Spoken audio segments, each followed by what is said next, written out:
Hello friends, welcome to Stockathon Telugu. నేను మీ Prem. So నేను ఒక అనాలిసిస్ చేస్తున్నాను ఒక stock the like few days నుంచి ఫాలో అవుతున్నాను. లైక్ ఒక రిట్రేస్మెంట్ అయింది అండ్ ట్రెండ్ చేంజ్ కోసం వెయిట్ చేస్తుండే.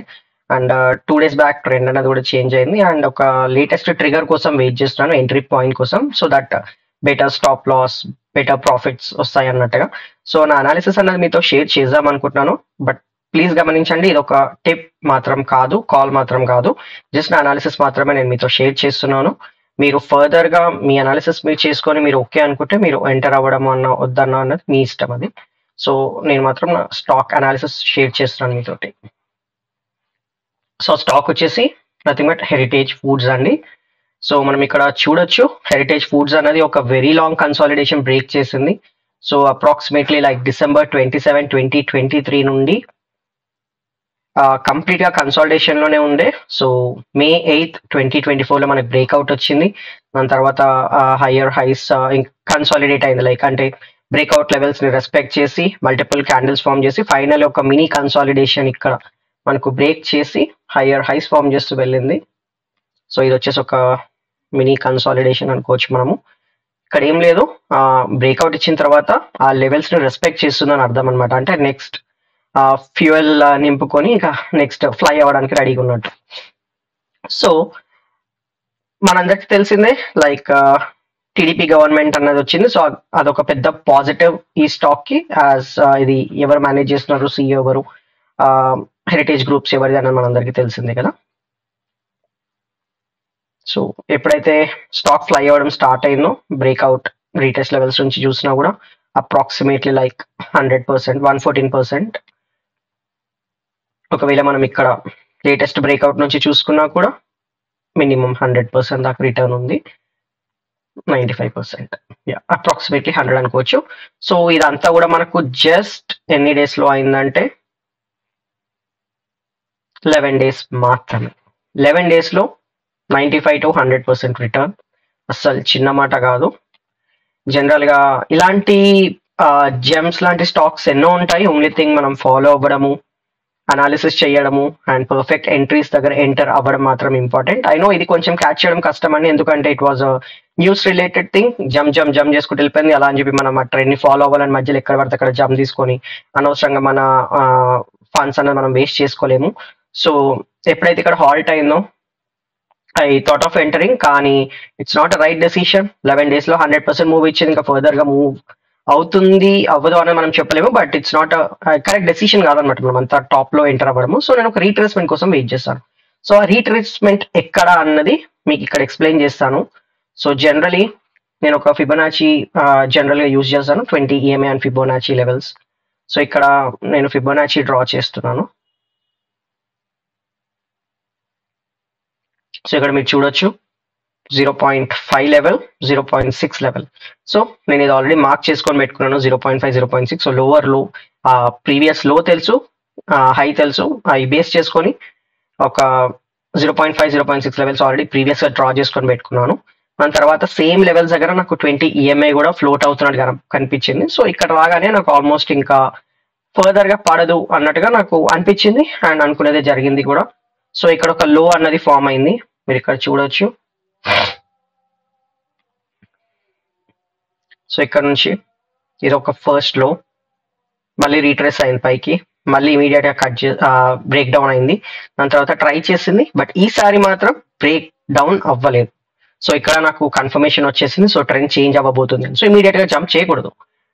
ఇక్కడ చూడొచ్చు మీరు, ఇక్కడ క్లియర్ గా ఒక W ప్యాటర్న్ అనేది ఫామ్ అయిపోయింది. వెరీ క్లియర్ W ప్యాటర్న్ అనేది ఫామ్ అయింది. I hope you are getting the point. So ఒక W ప్యాటర్న్ ఫామ్ అయింది, ఫిబొనాచి రీట్రేస్మెంట్ ఉంది, 20 EMA ఉంది. ఈ ట్రెండ్ లైన్ ఏదైతే డౌన్ ట్రెండ్ క్రియేట్ చేస్తుందో టెంపరీగా, దాన్ని కూడా బ్రేక్ చేస్తుంది. సో ఇవన్నీ జరిగాయి. సో మరి ఇంకెందుకు ట్రేడ్ తీసుకోలేదని మీరు నేను క్వశ్చన్ చేయొచ్చు. ఓన్లీ థింగ్ ఏంటంటే ఇట్లా కంటిన్యూస్ గ్రీన్ క్యాండిల్స్ వచ్చాయి.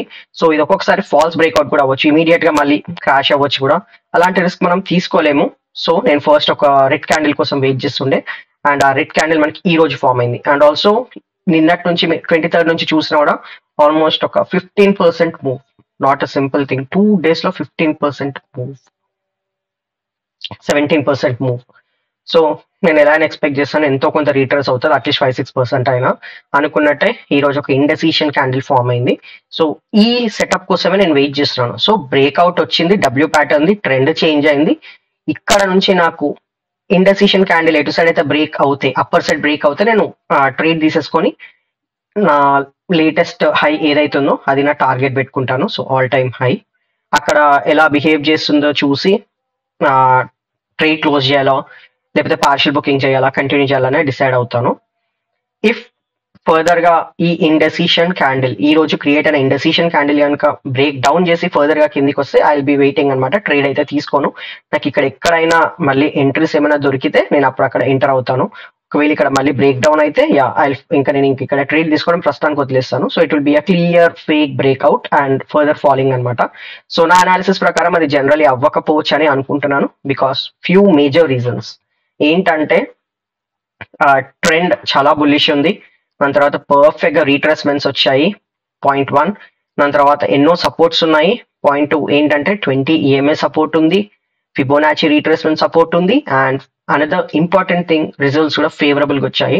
సో ఇన్ని positive things and also next 5 years government అన్నది దీనికి సపోర్టివ్ గానే ఉంటుంది.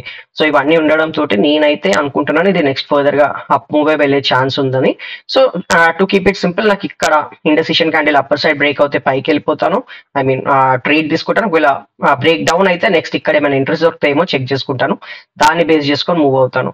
సో నేను ఎక్కడ ఎంట్రీ అయినా కూడా అప్పర్ సైడ్స్, ఒకవేళ ఇది ఇంకా బ్రేక్ డౌన్ అయి ఫర్దర్ కిందికి వెళ్ళకపోతే నా స్టాప్ లాస్ మాత్రం ఇక్కడ వీటి కింద ఉంటుంది. సో సింపుల్ గా చెప్పాలంటే నాకు ఎగ్జాక్ట్లీ డబ్ల్యూ ప్యాటర్న్ బ్రేక్అవుట్ దగ్గరే నాకు ఎంట్రీ దొరికింది అనుకోండి, అప్పుడు నా స్టాప్ లాస్ వచ్చేసి ఇక్కడ ఉంటుంది. So approximately like 10-11% and profit వచ్చేసి అప్రాక్సిమేట్లీ 27% ఉంటుంది. సో జనరల్ గా ఇట్స్ వెరీ గుడ్ థింగ్ అనుకోవచ్చు. సో మ్యూచువల్ ఫండ్స్ లో లాంగ్ టర్మ్ ట్రేడ్స్ లో మనకు ఒక 12-15% ఆర్ మాక్సిమం 18% వచ్చినా కూడా ఓ మై గాడ్ అనే అనుకుంటాం జనరలీ. సో అలాంటిది ఇక్కడ మనకి ఇలాంటి పర్సెంటేజ్ నాకు ఒక 4 months లో వచ్చినా కూడా it's completely fine, right? 30% 4 months లో అంటే it's a very good returns. అలాంటిది మనం ఇయర్ లో ఇలాంటి ఒక 4-5 స్టాక్స్ పట్టుకున్నా కూడా ఆన్ అండ్ యావరేజ్ 25-30% అన్రియలిస్టిక్ అని మీరు అనుకోవచ్చు. But it's all about the practice and how we implement అన్నది. నేనైతే జనరలీ షార్ట్ టర్మ్ ట్రేడ్స్ అన్ని ఎలా చేస్తుంటానంటే 10% రిటర్న్ నాకు కనిపించినా కూడా నేను ట్రేడ్ అన్నది తీసేసుకుంటుంటాను. ఫర్ ఎగ్జాంపుల్ నాకు ఇక్కడ ఒక 10% లో ఇక్కడ నేను ఎంటర్ అయ్యాను అనుకోండి, నాకు ఒక 10% లో రెసిస్టెన్స్ కనిపిస్తుంది అనుకున్నా కూడా నేను ట్రేడ్ తీసేసుకుంటాను. ఇక్కడ వరకు ఎగ్జాంపుల్ ఇక్కడ ఒక రెసిస్టెన్స్ ఉంది అనుకుందాం మనం ఏదైనా స్టాక్ కి, నేను అక్కడ వరకు బుక్ చేసుకునే అన్న ప్లాన్ లో ఉంటే మాత్రం నేను ఆ ట్రేడ్ తీసేసుకొని 10% ఇమీడియట్ గా క్లోజ్ చేసేసుకుంటాను. సో మాక్సిమం ఈ 10% ట్రేడ్స్ ఎక్కువ తీసుకోవడానికి నేను ట్రై చేస్తుంటాను. Again that doesn't mean A trade పడితే ఆ ట్రేడ్ తీసుకుంటానని కాదండి. సో నాకు అక్కడ సాటిస్ఫైయబుల్ అనిపిస్తే, నేను అనుకున్న క్లాజెస్ అన్ని సపోర్టివ్ అనిపిస్తే మాత్రమే నేను ట్రేడ్ తీసుకుంటాను. Again it's almost like probability, మనం అనుకున్నట్టయితే జరగకపోవచ్చు, బట్ అనాలిసిస్ ప్రకారం మాత్రం నేను వెళ్తుంటాను. This is short to say అండి.